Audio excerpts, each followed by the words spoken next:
Hey guys, Samo here, continuing my exploration of best jazz albums according to my opinion or in my humble view. And, definitely albums that influenced me the most. And today I'm going to talk about Conference of the Birds by Dave Holland and his amazing quartet. And we're talking about 1972, so 51 years ago. And for me, one of the best jazz albums ever. Again, one of those albums that really opened up the ways for myself and probably many other jazz composers and musicians of my generation and younger, especially freeing up the composition and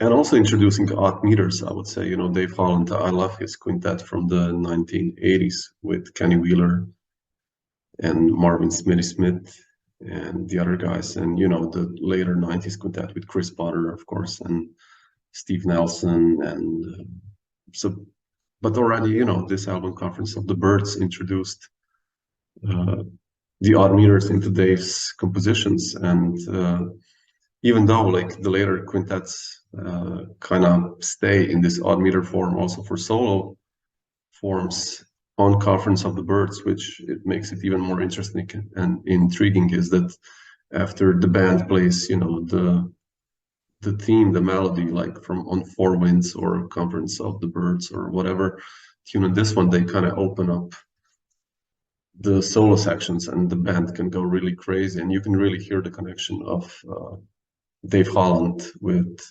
Barry Altschul on drums. And speaking of Barry Altschul, probably one of the most underrated jazz drummers ever. I had the chance to do a Dr. Jazz Talks interview with him, and that it was just a privilege to talk to him and hear him talk about his experience with Dave and Chick Corea. Obviously, I'm talking about the band the trio had with Anthony Braxton together, of course. Circle, one of the best bands in the early 70s, let's put it like that.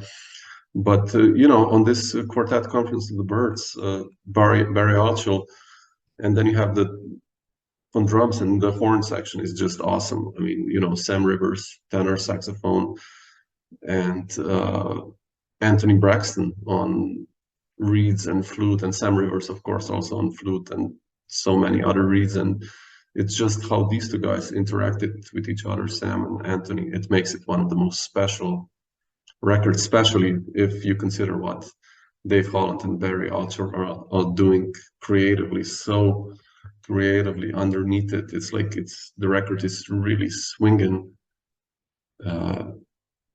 yet so melodic also, and so free. And this is, the beauty of Dave Holland. I think if you speak to every drummer also, they will say, how elastic Dave is in his rhythms and the way he plays this. And I think all music guides said like Conference of the Birds is one of the all-time avant-garde jazz classic albums of all time. I would say it's one of the best jazz albums per se already of all time, especially because it created this new style, I'll put it like that, even of introducing odd meters, going open, and yeah, still for me one of the greats. And I still play on many sessions if we meet with friends, musicians, the tunes, Four Winds or Conference of the Birds. So hugely influential album compositionally also for me. So anyway, guys, let me know what you think about it, and hope to hear from you down there in the comments.